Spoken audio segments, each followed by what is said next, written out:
happy. Well, I always wondered why Jeremy did it the way he did it until I started mixing episodes. I'm like, that makes it much easier. Yeah. A practical reason, not just being obnoxious? What? I know. People misunderstand me, you know? You're a complicated guy.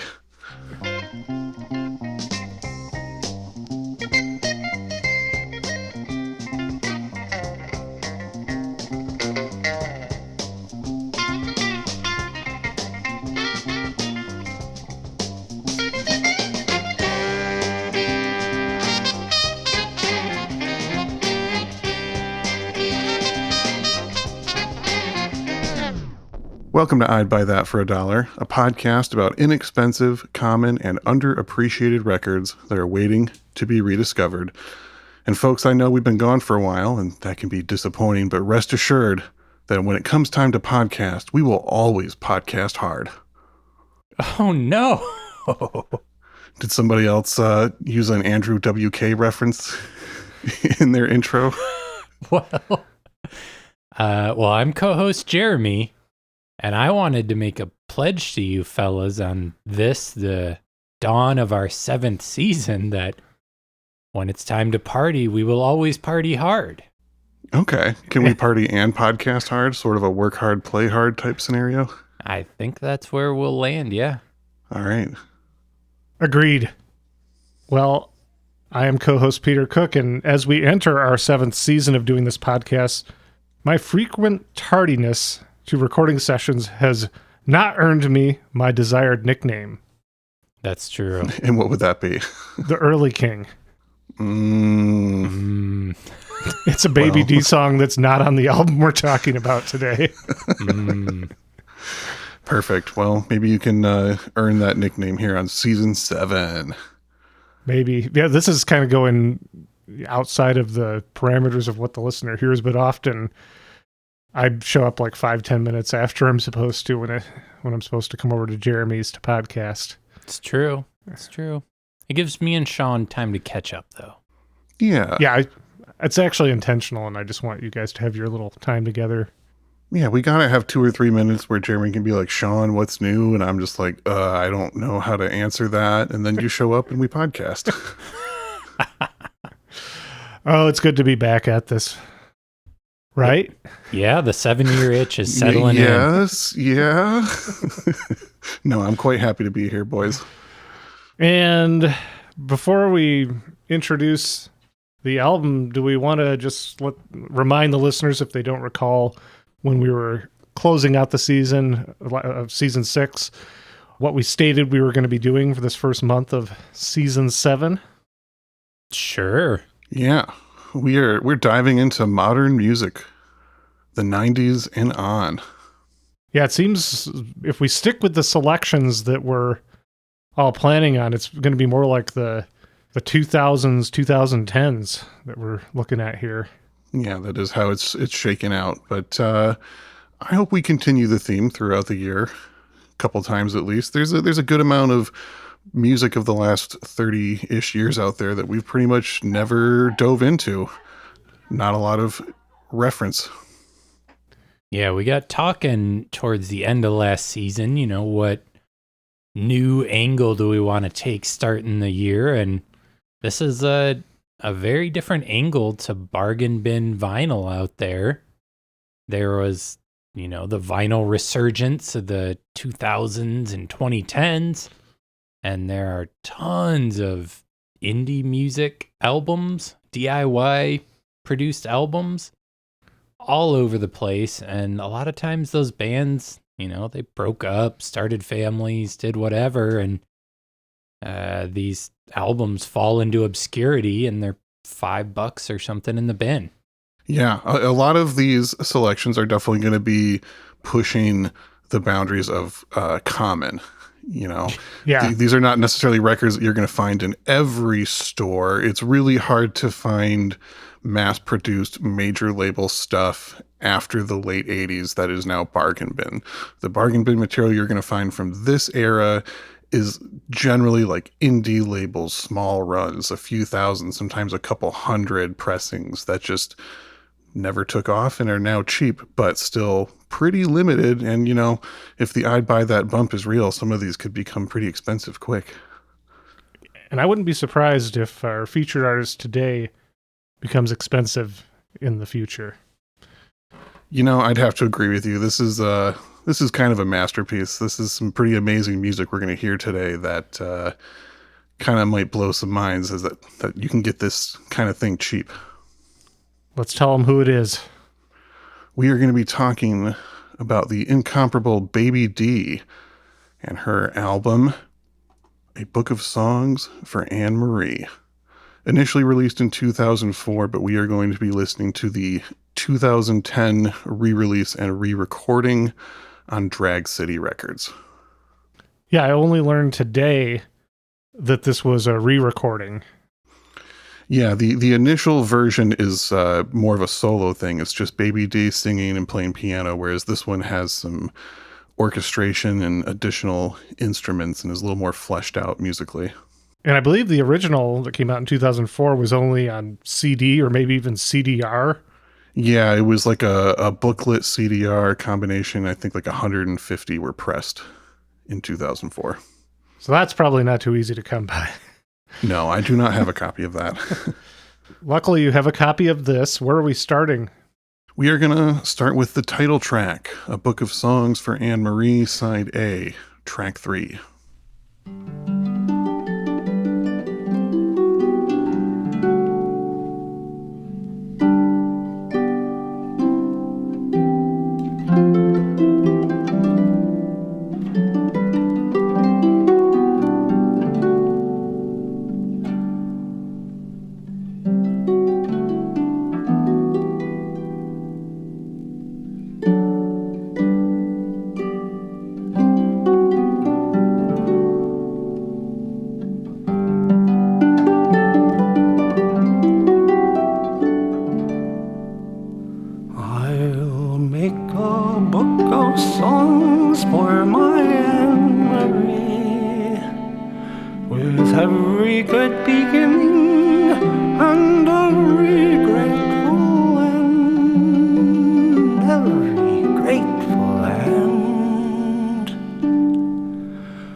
I was trying to think of like a reference point of something we've done before, and maybe like a Richard Harris came to mind with like the sort of very emotional theatrical delivery.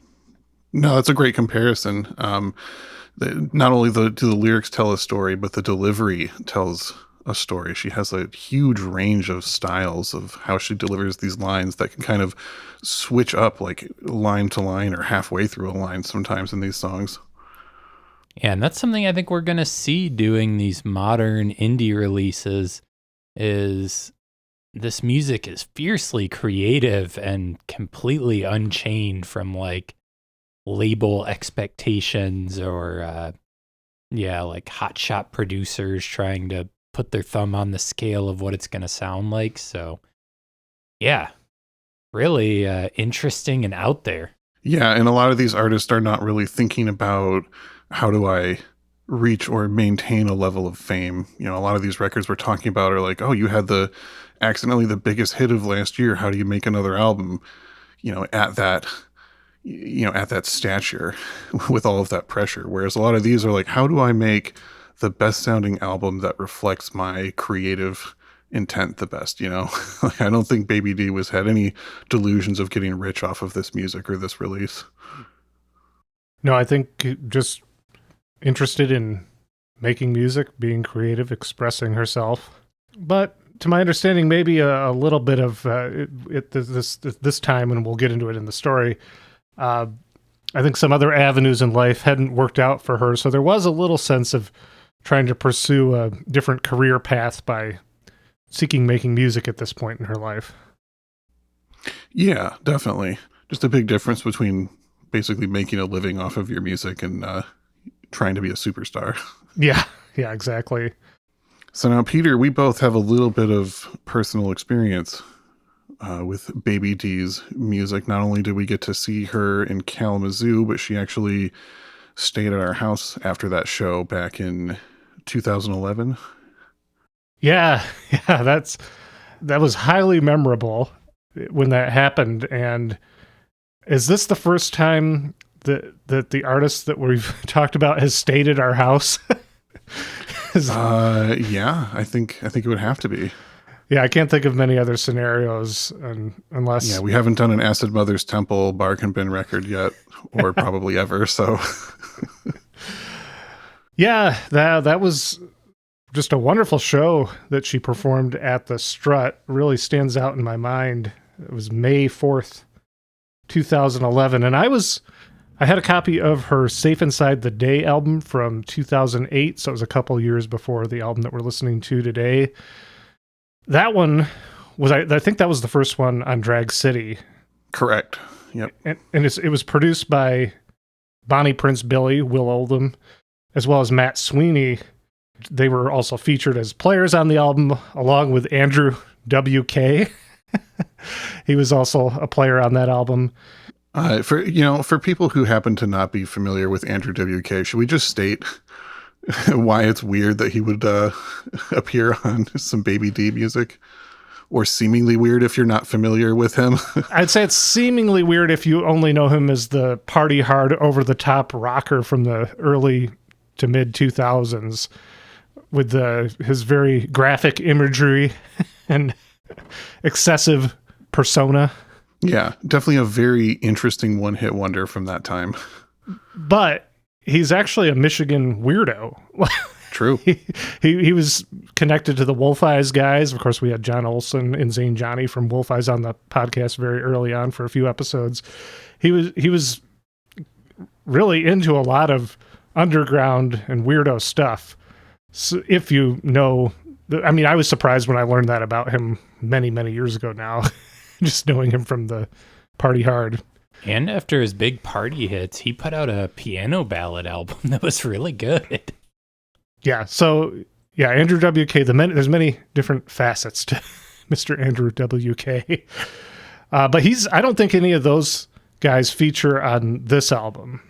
This is a much more stripped down affair than that album.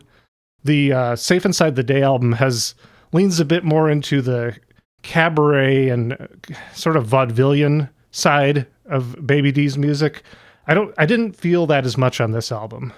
Yeah, there's some moments and some slight references, and I think Baby Dee's music in general has this kind of ancient quality to it, both with the classical music influences that you're hearing and the kind of Tin Pan Alley early American songbook kind of comparisons. Even though Baby Dee has said that she kind of hates a lot of that music, it feels like the influences seep their way into her music without her intent necessarily. She does not like Irving Berlin, even though she recognizes that a lot of her songs have a strong Irving Berlin quality to them. Yeah, well, I get the impression that Baby Dee she's a bit of a forthright personality. I mean, I do recall when she was performing at the Strut, there were some people in the audience talking while she was trying to perform a song, and she just stopped mid-song and said, I'm just going to make a request. Could the people talking just please stop talking? I'm trying to focus here. Sorry to be a crab ass, which I thought is actually a pretty nice way for a performer to do that, but I think some people were a bit surprised. They're not used to seeing a performer do that, but it's really distracting when you're trying to perform and people are talking. Especially when you're trying to perform such like quiet and intimate music that has so many very emotional and very personal sections where you're just like really listening to the chord of a piano ring out while you're hearing just like the faintest whisper of a voice. Like, you got to pay attention to this. Yeah. Yeah. And, I get upset when people are talking at shows. So I was so happy that she did that. Yeah, I remember her having a pretty amazing stage presence. Some like great crowd banter and like cool little stories between the songs, and just absolutely mesmerizing when she was playing the music. And you had seen her prior to the performance at the Strut in Kalamazoo. You had seen her the year before opening for Swans, right? Correct. October 4th, 2010, I had filled a lifelong goal at that point of getting to see one of my favorite bands at the time, Swans. Went to the Crowfoot Ballroom in Pontiac, Michigan, and had not looked up the opener ahead of time, was completely unfamiliar with Baby Dee. Got there like just after she had started her set and was pretty blown away. I was not expecting that. It was not the style of music I was expecting to hear before Swans. And I was just amazed. Not everyone was paying attention. That's a pretty huge room. And she was playing, obviously, this very quiet, intimate music, but it's still like, it just grabbed me. Like, it immediately tuned out all of the crowd noise and distraction. Was like, I have to get closer and see who this is, because this is incredible. Yeah. Baby D's music is, at least as far as how much room it sonically takes up, about the polar opposite of Swans, but I'd say that on a level of music that can move you, they're about equal. Yeah, definitely. And Swans definitely has their acoustic and more stripped down material. They're not just the pulverizing, intense rock band that they often are. Yeah, but to go to a show anticipating that, and then hearing something like Baby D's music and still being pulled right in, it says something about the power of it. Yeah, absolutely. So I knew I had to bring her to Kalamazoo after seeing that, made it happen. And May 4th, 2011, that was a wonderful show at the Strut. I remember there was definitely some technical difficulties. Baby Dee was trying to get every venue to provide like a baby grand piano, which we just could not do. I think we tried to set her up with an electric piano that ended up not working. And then we moved the Strut's like small upright piano onto the stage, but I think the process of moving it like messed with some of the keys, and she was like dealing with all kinds of technical difficulties with us trying to make that show happen for her, but it was still amazing. Yeah, I remember that, obviously, because someone might classify Baby Dee as outsider music, but her music is very expertly performed, but the all those technical problems like accentuated more of an outsider quality at that performance. It still worked for her, and ultimately, I mean, that was a great show. That's a highly memorable show from that era. Probably one of the best ones I ever booked, honestly. I don't know where I was, because there were the two local openers are two of my all-time favorite music folks. Frank Fuzz, Andrew Mansberger, and it was Jess Kramer also. Jess Kramer, yeah. Both people I love the music they make and would have gone just on them being there. So I don't know what I was doing. You don't think you saw this one and forgot, though? I don't know. I wasn't my best self in that era, so it's entirely possible, but maybe you were on tour at that point. Could be. Could be. Well, Sean, let's hear another track off this. That sounds wonderful. How about we listen to the song Unheard of Hope? This is side A, track 5.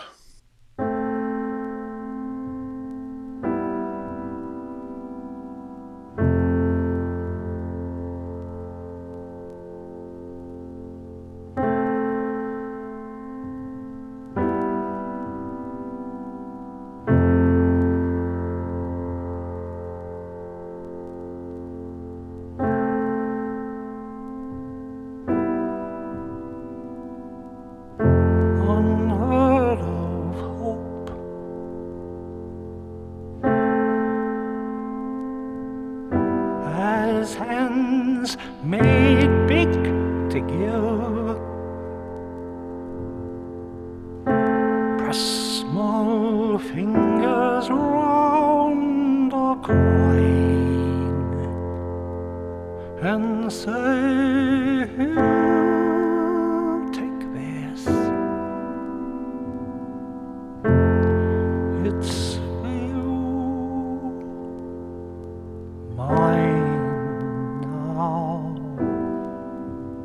Don't lose it."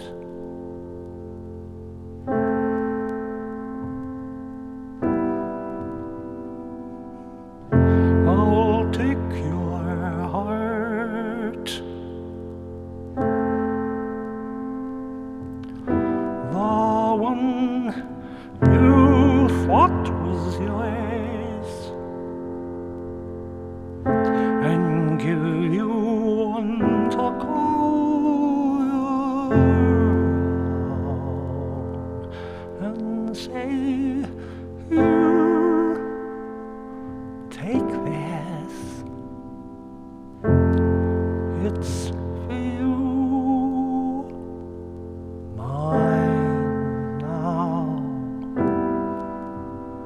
Don't lose it." That track's a great example of the more really stripped down sound. There's no other instruments on there. It's just purely voice and piano. And the structure of it's not very complicated either. It's just kind of the repetitive chords. But again, she just makes it mesmerizing with the performance and the execution of it. Yeah, it's almost hard for me with Baby Dee on the first pass to even comprehend the lyrics, because I'm sort of almost like wrapped up in the sound. There's something about the combination of her voice, and especially there, that really stark, spacious piano that just sort of mesmerizes me. So it takes me to another place. Yeah, it's like you're captured by the emotion of it before you can go into really understanding it. And the interesting thing is, usually when I do finally pay attention to the lyrics, they're what I got from just listening to the sound of her voice and the music. Her performances very much convey what she's trying to say, even if you don't listen to those lyrics. So who is this Baby Dee? Well, let me tell you. Baby Dee was born in 1953 in Cleveland, Ohio. We don't have an exact date of birth on the internet. Mysterious. She began working as a street performer in New York City in the 1970s. So Baby Dee has actually been going just as long as many of the artists we've previously covered. However, her recorded output didn't start until she was in her 50s. Yeah, I don't know if I had really grasped the trajectory of her career until looking into researching for this episode, but it really seemed that at the time frame 2008 that I became aware of her was sort of her like the sort of emergence on a greater level, or a larger scale, I should say, a more national kind of or even international level of recognition. Obviously we saw her 2011, and she was very clearly older than an emerging musician usually is at that time. Yeah, she had a very different vibe hanging out with her after the show. A lot of these wild younger experimental musicians and their crazy stories and antics, but Baby Dee was just this like quieter, much more wise and well-spoken individual with just incredible stories and just such an interesting demeanor. Yeah. I remember we were all just sitting around your dining room table talking. She wasn't like, "Where's the party at?" Yeah. So starting in the 1970s, she began work as a church organist and held that job for around 10 years. And after leaving the church, she then transitioned into life as a woman. I suppose we should say that this is the first transgender musician that we've covered on the podcast, I believe. Yeah, I believe you are correct. So after leaving her church organist job, Baby Dee returned to street performing. She had a variety of acts that she would do around Coney Island in New York. She had a custom-made giant tricycle she would ride while playing harp and accordion. She had an act billed the bilateral hermaphrodite, where she'd wear this custom outfit that was like female presenting on one side and male presenting on the other. And she would play accordion and sing songs on Coney Island. For a while, she was the band leader for the Bindlestiff Family Circus and also toured Europe with the Kamikaze Freak Show. So an interesting street performer and circus background, not the thing we commonly talk about on this show. Though it does trace back to a church, so that's something we can talk about. Came up singing in church. Well, came up playing organ in church, at least. Yeah. So her entry into the larger public eye started kind of in the late 1990s. She met a musician named Anoni, and this person invited Baby Dee to play on her debut album, Antony and the Johnsons. Fairly popular indie release from the year 2000, I believe it came out. Mm-hmm. Now, initially, Baby Dee did not really have intentions of being a performer or like a traveling touring musician of her own. She was thinking about maybe just doing songwriting, and she had like songwriting and also kind of studio work, playing on other people's recordings. So she had written some songs and gave them to Anoni for possible use on a future album. And then Anoni passed those on to a guy named David Tibet. Peter, you want to say who that is? Well, David Tibet is the driving force behind the neo-folk band Current 93. Real fascinating artist and figure in his own right. And always someone who's fascinated by any kind of performer that is doing something outside of the box. Yeah. Big on his own projects and also kind of like curating like-minded experimental musicians. I was never a massive Current 93 fan, but definitely that was one of those groups where some passionate fans of that group will try and collect every release that comes out, which is very, very many. A massive name in the underground music world. Yeah, they're few and far between, but if you do meet a Current 93 fan, they're typically not a casual fan. That's very true. So David Tibet was very impressed with Baby Dee's songs and signed her to his label Dirtro. Baby Dee released 3 albums on Dirtro, including the original version of Book of Songs for Anne Marie, the one we're listening to today. As we said, that came out as a limited edition run of 150 CD booklet combos. And the original is more stripped down, just has the piano. We kind of covered this a little bit. Baby Dee went to Drag City shortly after that, which definitely makes sense as a label to move to. One of the bigger names in indie music labels from that time period, with a really well-rounded roster of artists from all different genres, but a very strong section of kind of neo-folk, freak folk, indie folk type artists. Mm-hmm. Yeah, they're a Chicago label that's been around since the 90s. Early Pavement releases were on that label, Silver Jews, and it just goes on and on. Smog, Bill Callahan. Yeah. Big one. So this album from 2010 was quickly followed by the album Regifted Light in 2011. That one was produced entirely by Andrew WK instead of him just playing a few tracks on it. That one has more of an instrumental approach to it. So if you prefer the instrumental sections of this more than the vocals, maybe give that one a shot as your entry point. And then Baby Dee's most recent album is 2015's I Am a Stick. And she can also be heard on Swan's 2019 album Leaving Meaning, as well as she can be heard on many Current 93 recordings from the 2000s and early 2010s. Mm-hmm. It definitely seems like she has slowed down quite a bit at this point. I mean, she's in her early 70s. I think she's got 1 or 2 shows coming up in Europe from what I saw. I believe she lives in the Netherlands now, so is not in the States quite as often and plays live very selectively. But if you ever get a chance to see Baby Dee in concert, do not miss it.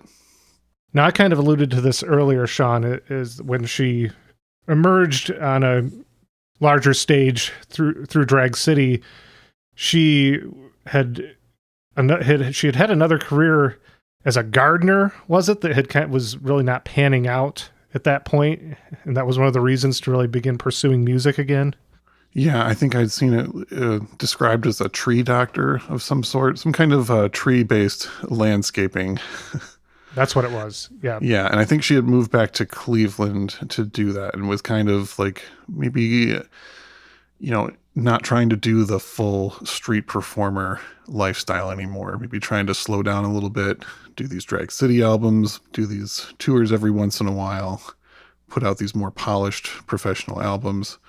But yeah, it seems that the career in gardening only lasted a little bit. There was like something that went wrong with the job, and then she went back to music full time. I'm so grateful that she did, because it was fun revisiting. I hadn't really listened to this album. I was really familiar with the one that came before it. It was really fun to revisit it and just remember that show and hanging out with Baby Dee afterwards. And yeah, it's taken me back almost 15 years. Yeah, and it seems like that time period was maybe a brief, like the height of her fame, 2008 to 2011. Seems to be when she was like putting out the most material, touring the most, and that's probably the time period where most people who know about her first heard about her music and became aware of it.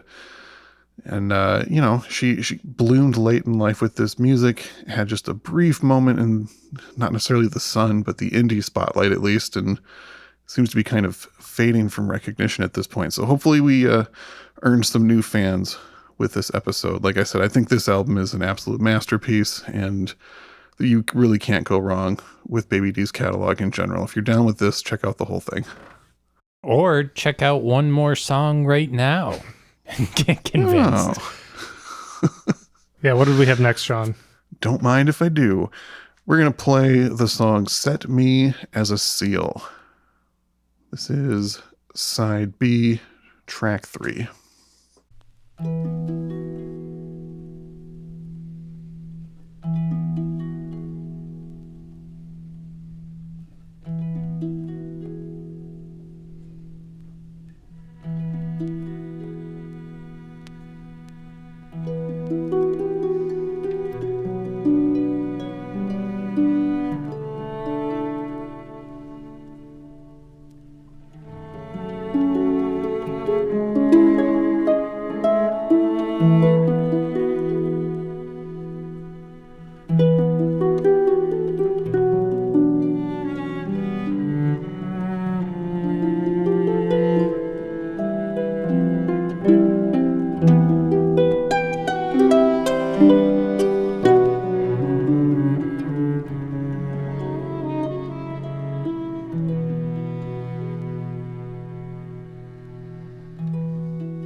Here's truth.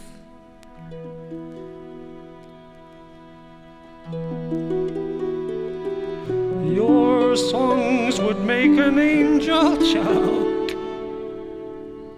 Here's justice, a robin eaten by a worm. Your very likeness lies in that rotten joke, and mercy's in the hiding of it.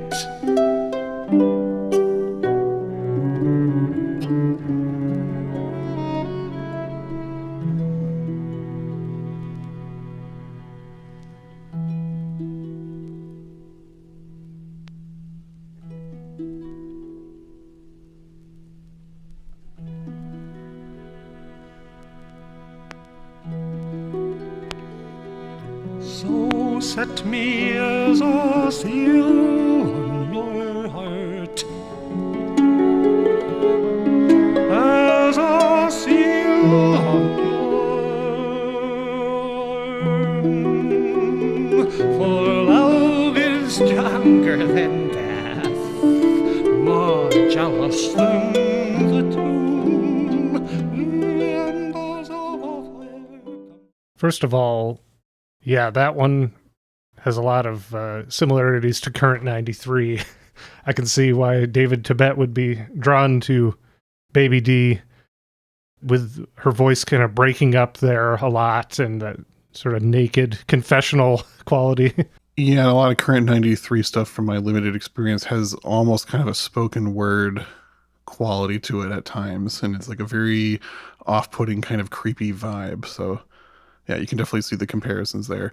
And there's so many little moments that you pick up on more and more as you listen to this album repeatedly.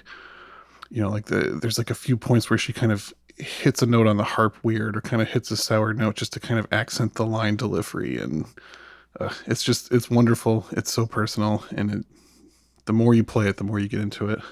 Well, you just touched on my second point I wanted to make there, is that extended intro with the harp made me realize we should probably address the harp, because I don't remember that instrument being as prominent on the album prior to this. Yeah, and I don't think she had the harp with her when she played at the Strut. She had it when I saw her open for Swans. Yeah, about 6 or 7 months earlier. Mm-hmm. Which would have been even like, you know, within the few months after this album came out that you saw her open for Swans. Yeah, exactly. She was playing a lot of these songs then. Yeah, I don't think I was really aware of the harp aspect, because as you said, when she performed at the Strut, there was no harp, and the album I knew didn't, to my recollection, have much harp, but it's a very ever-present instrument on this album. Yeah, and I don't think we're really going to hear any of it from these selections, but Baby Dee is also an incredible accordion player, especially for an instrument that is, people kind of normally associate it with more of a corny sound, and you don't really think of that as one that's very emotional, but when Baby Dee plays it, it's like a whole other instrument. Yeah, the accordion can surprise people, I think, with what it's capable of in the right hands. Yes. I think people have some very specific associations with it, and it has the ability to pack some punch. Definitely. Well, now that it's season 7, it's time we step up our challenging of Sean. Finally, I've become complacent on this podcast.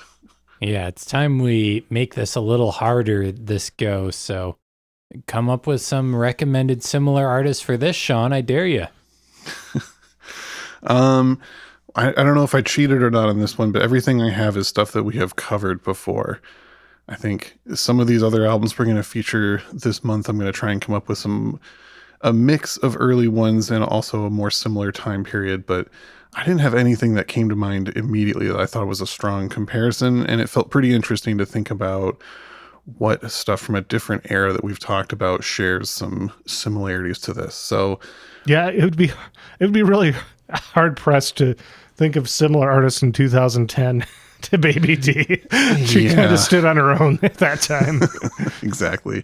I mean, she wasn't really taking a lot of influence from what was happening around her at the time. Like the stuff that's going into her sounds feels like much more wide reaching. Yeah, in both time and genre. Yeah, almost timeless. Almost. A timeless quality to the music. Well, here's some recommendations of stuff we've featured before. One of the first ones I thought of, and one that I think is actually a really good comparison to the second song we heard, Unheard of Hope. I think her vocal styling is pretty similar to Morgana King and some of the stuff we heard from her on the New Beginnings album from 1973. They both have that drastic shift in vocal styles that goes from loud to quiet and is just very emotional. Yeah, another very theatrical delivery. Mm-hmm. Okay. And then the other one that often kind of, for me, goes hand in hand with Morgana King, Peggy Lee, Is That All There Is, 1969.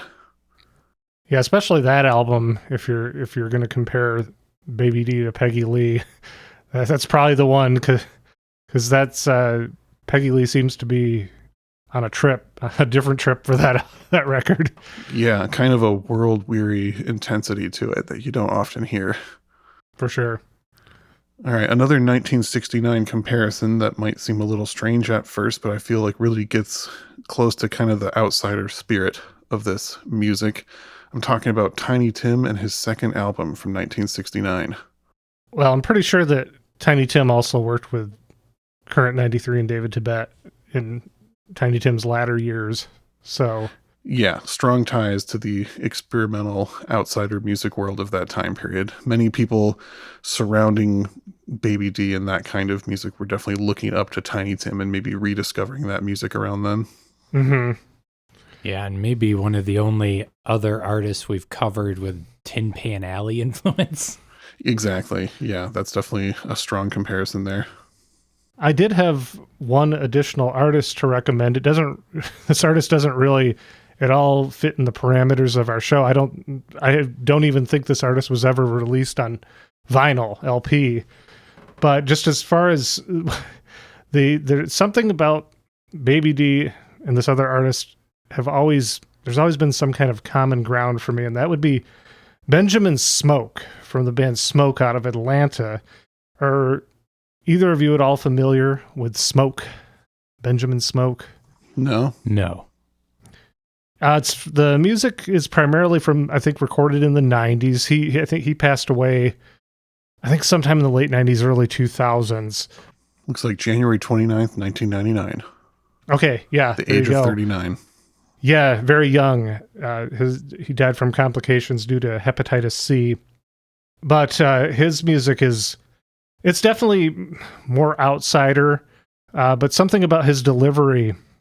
Just when I was watching Baby Dee live, I just started getting that feeling. And afterwards, when we were hanging out with her, I asked if she was at all familiar with Benjamin Smoke, and she said no. And I think it had been some of the aforementioned technical difficulties that maybe emphasized a little more of that outsider quality in Baby Dee's music that kind of put me in that direction. So I remember I went to the computer and threw on like a live performance of Smoke that was on YouTube, I think, and I think Baby Dee was kind of perplexed by this comparison, but didn't really say anything. So, but yeah, You tried. I tried. And but I find it really powerful music, and it's really worth checking out. Like I said, I think it's available on streaming nowadays. The album Another Reason to Fast is on streaming, I know. They also have an album called Heaven on a Popsicle Stick, and yeah, really unique music. Another recommendation that you're probably not going to find cheap, nor even on vinyl. If you find it on CD, it's probably going to be expensive. There was a documentary that got a little exposure to Smoke, I believe, after he passed. So that's my addition. Cool. Thanks for the recommendation. I do have one fourth album that we've covered before to recommend real quick. Incredible string band, Liquid Acrobat as Regards the Air, 1971. What do you guys think of that comparison? Well, I'll say that the first time that I think I listened to Incredible String Band, I had not yet heard Baby Dee. And when I went, and that was the time that I talked about it on our episode where I was really put off by the sound of Incredible String Band. I don't think I had any frame of reference for what they were doing. And I think that Baby Dee helped train my mind for music with some of these archaic qualities more, and so I was more prepared when I revisited the Incredible String Band and was able to grasp onto what they were doing. So I think I'd never made that connection, but you might have found the link for me there, like what made me able to comprehend what they were doing, and it might have been getting into Baby Dee. Yeah, that makes sense. I mean, their music is not always like a direct comparison. I mean, they're kind of pulling from a lot more like English folk influences and stuff that is not necessarily present in Baby Dee's music. But I feel like if you can train your ears to appreciate one, you can definitely appreciate the other. What you say, I want to just address something, is that apparently Baby Dee said that most people are surprised when they find out she's from the United States and not England. Yeah, I did see her saying that. And honestly, I kind of remember her having almost like an English accent in the way that she talked. If I had been told that she was English, I would have accepted it. If I hadn't found out she was from Ohio, I probably would have remembered her having an English accent. So I know what you're saying. Well, cool. Thank you for bringing us this very out of left field selection, Sean, to kick off our exploration of modern bargain bin vinyl. Yeah. Jeremy, did you love this one? Because when I was getting this ready, I was like, man, I bet Jeremy could really love this album. I'm still processing it, honestly. I've only Sure. spent a week with it. I had never heard of it. I didn't go to that show as far as my memory recalls. So, yeah, there's like bits of lyrics in there that, got me scratching my chin. Like, yeah, okay. Yeah, it's got that lyrical quality that Jeremy loves. Yeah, and the like really sparse music at times where, the music almost like steps back so that there is only the lyrics and the delivery of them, which I love. So I'd be curious to see what you thought of the Safe Inside the Day album, the one from 2008 that has Will Oldham and Matt Sweeney on it. I'll have to go there next. And Those Andrew WK, of course. Yeah, those are all musicians I enjoy, so. It's a little less sparse on instrumentation. That one has a little more going on. It's also, there's I'd say a wider variety of styles explored on that one. Would you say that they party just a little bit harder on that record? They party just a little. How could you not with Andrew WK involved? Yeah. I did see a quote from Baby Dee that she said she didn't feel like the songwriter of these songs, but an unfit mother to them. That really, like, I don't know. That says a lot in very few words. Yeah, that quote is on the liner sheet that comes with the vinyl. I saw that. I really like that as well. And she helps. She credits David Tibet, among others, as being people that helped really bring these songs into life and encourage her. Fantastic. Well, where are you taking us out on, Sean? We are going to go out on the last 2 minutes of the song As Morning Holds a Star. It's not the last song on the album, but it has kind of a climactic feel to it at the end. Similar to what I think Peter just said about the music, it has this feel where it kind of builds up and then starts to drop out and fade and become more sparse right at the end. And I just love how it's treated. The lyrics and the music kind of like shift focus at different points in the song. So yeah, we're going to skip the first 30 seconds or a minute or so, fade in, and hear the last 2 minutes of As Morning Holds a Star, side B, track 4. All right. Well, thank you, listeners, for joining us again as we get into season 7 of I'd Buy That for $1. You can always support the program and get a whole lot more content over at patreon.com/I'd Buy That podcast. Help us out. Keep the lights on. That's true. We're just starting the 7th season. We just paid all these bills, so it definitely helps if you can chip in. As we've stated many times, we're not paying ourselves with this money. This is just keep the lights on so we can keep doing what we like doing for some weird reason. For some weird reason, we must like doing it 7 seasons in here. Yeah. All right. Well, Baby Dee, this was an excellent selection, Sean. And let's get out of here. I'm co-host Peter Cook. I'm co-host Jeremy. And I'm co-host Sean. To stammer out a day like a baby first time talking. Here I am, it's me. I'm here, and I'll hold you as morning holds a star. If morning never held a star before. And I'll hold you in grateful arms.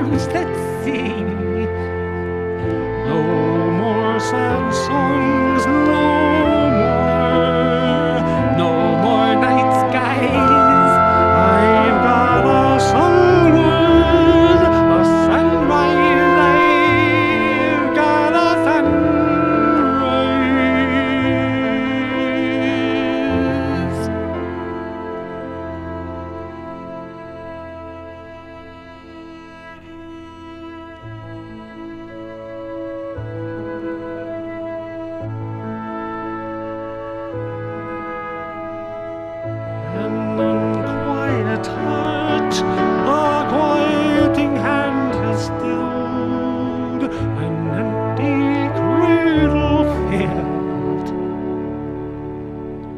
No more sad songs.